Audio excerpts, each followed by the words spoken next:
TDP అధినేత చంద్రబాబుపై YCP MLA అభ్యర్థి గోపిరెడ్డి కీలక వ్యాఖ్యలు చేశారు. వాలంటీర్ వ్యవస్థను తిట్టిన చంద్రబాబు నేడు వాలంటీర్లకు వేతనాలు పెంచుతాననడం సిగ్గుచేటని గోపిరెడ్డి మండిపడ్డారు. ఎన్ని పార్టీలు ఉమ్మడిగా వచ్చినా రాష్ట్రంలో జగన్ గెలుపుని ఆపలేరన్న గోపిరెడ్డి ప్రజాదరణ చూడలేకే చంద్రబాబు కావాలని రాళ్ల దాడులకు పాల్పడుతున్నారని మండిపడ్డారు. ఇక నర్సారావుపేటలో జరిగిన పలు అభివృద్ధే మమ్మల్ని గెలిపిస్తాయంటున్న ఎమ్మెల్యే గోపిరెడ్డితో మా గుంటూరు ప్రతినిధి రమేష్ ఫేస్ టు ఫేస్. నేపథ్యంలో వైసీపీ ప్రచారం దూకుడు పెంచింది. ప్రస్తుతం మనతో పాటు నర్సరావుపేట ఎమ్మెల్యే గోపిరెడ్డి మనతో పాటు ఉన్నాడు. హ్యాట్రిక్ దశగా ముందుకెళ్తున్నటువంటి నేపథ్యంలో ప్రచారం ఎలా సాగుతుంది, ప్రజల నుంచి ఎలా ఆదరణ లభిస్తుంది, ఆయన మాటలను తెలుసుకున్నాం. సార్ చెప్పండి, 2 సార్లు 10 ఏళ్ళు నర్సరావుపేట ప్రజలు అధికారం ఇచ్చారు, 3వసారి హ్యాట్రిక్ అంటున్నారు. ప్రజల నుంచి ఎలా ఆదరణ లభిస్తుంది, సంక్షేమ పథకాలు ప్రజల్లోకి ఎంతవరకు వెళ్ళినాయి? చాలా అద్భుతంగా ఈరోజు జగన్మోహన్ రెడ్డి గారు వాలంటీర్ వ్యవస్థ ద్వారా ప్రతి గడపకు కూడా సంక్షేమ పథకాలు అందించారు. సుమారు నర్సరావుపేట నియోజకవర్గంలో 2469 కోట్ల రూపాయలు ఇవాళ సంక్షేమం కానీ అభివృద్ధి కానీ 2 కూడా చేయడం జరిగింది. కాబట్టి ప్రజలు అందరూ కూడా చాలా సంతోషంగా ఉన్నారు. జగన్మోహన్ రెడ్డి గారి పరిపాలన ద్వారా ప్రతి ఇంటికి పథకాలు అందించే కార్యక్రమం, అది కూడా ఎప్పుడు వినని పథకాలు, అమ్మఒడి కానీ, చేయూత కానీ, ఆసరా కానీ, ఇలాంటివి గతంలో ఎప్పుడు కూడా చూడని పథకాలు ఇవాళ అందించే కార్యక్రమం చేసినందుకు ప్రజలు కృతజ్ఞతలు. మాట మీద నిలబడి మడమ తిప్పకుండా ఇచ్చిన మాట ప్రకారం అన్నీ కూడా నెరవేర్చిన వ్యక్తి జగన్మోహన్ రెడ్డి గారు. అంటే ఈ ఎన్నికల్లో ఎక్కువగా వాలంటరీ మీదే వ్యవస్థ వైసీపీ ఆధారపడింది. వాలంటరీకి ఇప్పుడే చంద్రబాబు నాయుడు 10,000 రూపాయలు చేస్తుంది, మీరు ప్రస్తుతం 5,000 రూపాయలు ఇస్తున్నటువంటి నేపథ్యంలో చంద్రబాబు మాటలు ఎంతవరకు నమ్ముతారు? మీ పార్టీకి ఒక కార్యకర్తలుగా పనిచేస్తున్నటువంటి నేపథ్యంలో అనేక విమర్శలు వినిపిస్తున్నటువంటి పరిస్థితి ఎలా చూడాలి? మొన్నటిదాకా తిట్టి ఓసరవల్లి నయం చంద్రబాబు నాయుడు. అతను మాట్లాడే విధానాలు కానీ, అతను మాట్లాడే మాటలు కానీ చూస్తే ఒక్కోసారి నవ్వొస్తూ ఉంటుంది. ఇదే వాలంటీర్ని మూటలు మోయటానికి వాలంటీర్లు ఉన్నారన్నాడు. మగవాళ్ళు లేనప్పుడు ఆడవాళ్ళు తలుపు తట్టేయడానికి వాలంటీర్లు ఎందుకు, వాళ్ళు ఎందుకు అన్నాడు. మొన్నటికి మొన్న పవన్ కళ్యాణ్ అమ్మాయిల్ని ట్రాఫికింగ్ చేస్తున్నారు, వీళ్ళంతా దాదాపు ఈ రాష్ట్రంలో 27,000 మంది అమ్మాయిలు మిస్ అయ్యారు వాలంటీర్ల వల్లని చెప్పాడు. ఇవన్నీ చెప్పి మొన్న పెన్షన్లు 1 నెల వాలంటీర్ లేకపోతే ప్రజలు రాష్ట్రం అంతా గగ్గోలు పెట్టినందుకు ఈరోజు మాయమాటలు చెప్పి నేను కూడా 10,000 ఇస్తానని చెప్పి ఏదో తను తప్పుని సరి చేసుకునే కార్యక్రమం ఇండైరెక్ట్గా ఒప్పుకున్నాడు. ఇవాళ జగన్మోహన్ రెడ్డి గారు పరిపాలన బాగుందని, వాలంటీర్ వ్యవస్థ బాగుందని ఒప్పుకున్నాడు 10,000 ఇవ్వటం వల్ల. కాబట్టి చంద్రబాబు నాయుడు మాటలు ఈ రాష్ట్రంలో ఎవరు నమ్మరు.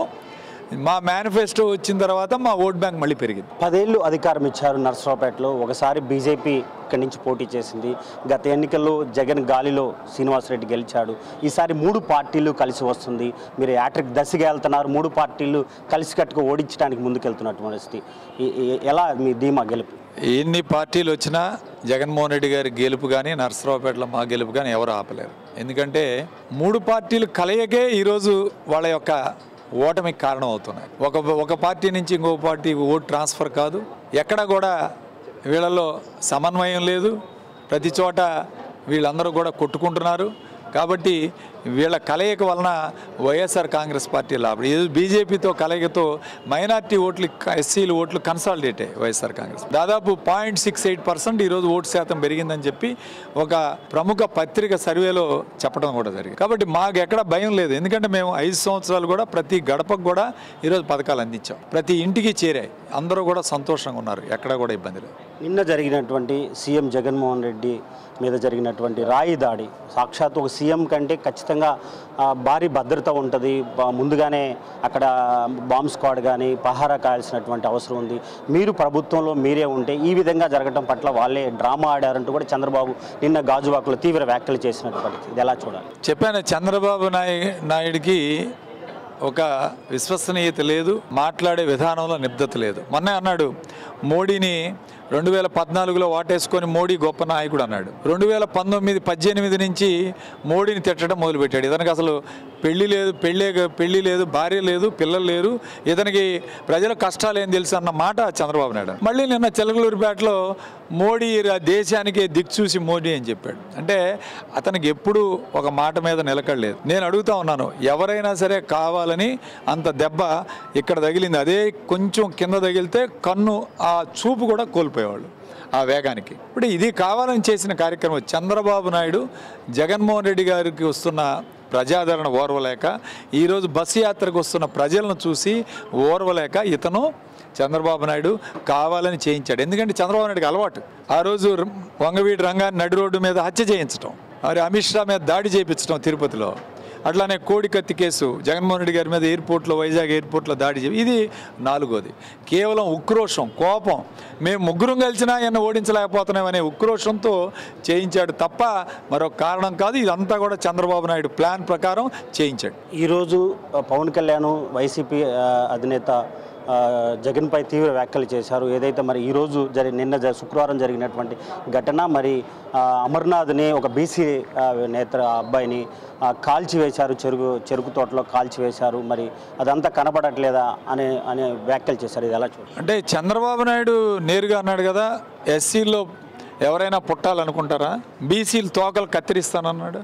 పవన్ కళ్యాణ్ అసలు నీకు ఇచ్చిన సీట్లే నువ్వు నిలబెట్టుకోలేకపోతున్నావు, నీ క్యాండిడేట్ని 40 సీట్లు అనుకున్నారు జన సైనికులు, దాన్ని 24 చేసావు, 24 నుంచి మళ్ళీ 21 అన్నావు. ఎక్కడా కూడా అతనికి రాజకీయంగా పోరాటం చేయాలి నిబద్ధత లేదు. ఒక సినిమా డైలాగులు ప్రజలుంటే 4 డైలాగులు వేసి ఎమ్మటే షూటింగ్ సర్దుకొని వెళ్ళాలి. అతను రాజకీయాలకి సరిపోయే వ్యక్తి కాదు, రాజకీయాలు అతనికి తెలియవు. కాబట్టి పవన్ కళ్యాణ్ కేవలం చంద్రబాబు నాయుడిని భుజాల మీద మోయటానికి, చంద్రబాబు నాయుడిని గెలిపించడానికి రాష్ట్రానికి వచ్చాడు తప్ప అతనికి సొంత ఎజెండా లేదు, సొంతగా గెలవాలని లేదు.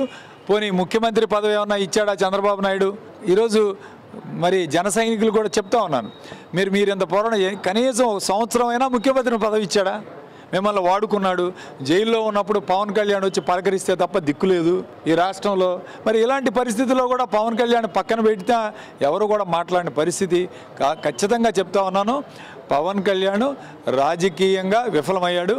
ఆయన పార్టీని అభివృద్ధి చేసుకోవాలి, కానీ ఈ విధంగా వేరే పార్టీకి మద్దతు ఇస్తే ఎప్పుడు కూడా సొంత పార్టీలు అభివృద్ధి చెందవని చెప్పి తెలియజేస్తూ, ఎవరు ఎన్ని చేసినా సరే ఒకటే చెప్తున్నా, జగన్మోహన్ రెడ్డి గారు మళ్ళీ ముఖ్యమంత్రి అవుతాడు ఖాయం. 10 ఏళ్ళు నర్సరావుపేటలో అధికారం ఇచ్చారు, 10 ఏళ్ళు ఏం చేశారు?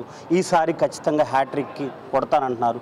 ఈసారి ఓటు వేయాలంటే ప్రజలకు ఏం చెప్పదలుచుకున్నారు? నర్సరావుపేటని పల్నాడు జిల్లా రాజధానిగా చేశాం. 65 సంవత్సరాల కళ. జేఎన్టీయూ కాలేజ్ దాదాపు 150 కోట్లు పెట్టి జేఎన్టీయూ కాలేజ్ నిర్మాణం చేసి క్యాంపస్ షిఫ్ట్ చేశాం. ప్రభుత్వ డిగ్రీ కాలేజ్ తీసుకొచ్చాం, వెటర్నరీ పాలిటెక్నిక్ కాలేజ్ తీసుకొచ్చాం, కేంద్రీయ విద్యాలయం తీసుకొచ్చాం, ఆటో నగర్ తీసుకొచ్చాం. ఇవాళ 7,800 మందికి నర్సరావుపేట పట్టణంలో అద్భుతమైన జగనన్న కాలనీ ఏర్పాటు చేయించాం. మరి శివారు ప్రాంతాలన్నీ మున్సిపాలిటీలో విలీనం చేసాం. వాళ్ళందరికీ మంచినీళ్ళు, రోడ్స్, డ్రైన్స్ వేసాం. లింగంగుంట భూములు పరిష్కారం చేసాం. 75 సంవత్సరాలు మరి లింగంగుంట భూములకు రిజిస్ట్రేషన్ లేకపోతే ఈరోజు రిజిస్ట్రేషన్ చేయించాం. ఈ విధంగా మరి అన్ని ప్రభుత్వ హాస్పిటల్ దాదాపు 57 కోట్లు పెట్టి ప్రభుత్వ హాస్పిటల్ తీసుకొచ్చాం. అన్ని అభివృద్ధి కార్యక్రమాలు ఒకవైపు జరుగుతూనే, అభివృద్ధి అనేది నిరంతర ప్రక్రియ. దాన్ని ఎవరం కూడా ఇదిగో ఎంత అయిపోయింది అనుకోలేదు, నిరంతర ప్రక్రియ కొనసాగిస్తూ ఉన్నాం. ఇది పరిస్థితి. మొత్తంగా చూసుకుంటే ఏదైతే రాష్ట్రంలో సంక్షేమ పథకాలు ఖచ్చితంగా గెలిపిస్తాయి. మరోసారి సీఎం జగన్మోహన్ రెడ్డి మరోసారి అవుతాడు. అదేవిధంగా అటు విపక్షాలు చేస్తున్నటువంటి వ్యాఖ్యలపైన తీవ్రంగా ఖండిస్తున్నటువంటి పరిస్థితి కనపడుతుంది. ఊసరవల్లిలాగా చంద్రబాబు వ్యవహరిస్తున్నాడు. మరి పవన్ కళ్యాణ్ ఒక ఎజెండా లేని పవన్ కళ్యాణ్, చంద్రబాబు మొయ్యటానికే పవన్ కళ్యాణ్ అంటూ కూడా గోపిరెడ్డి చెప్తున్నటువంటి పరిస్థితి. ఇది పరిస్థితి. కెమెరామెన్ రాజతో రమేష్, నర్సరావుపేట.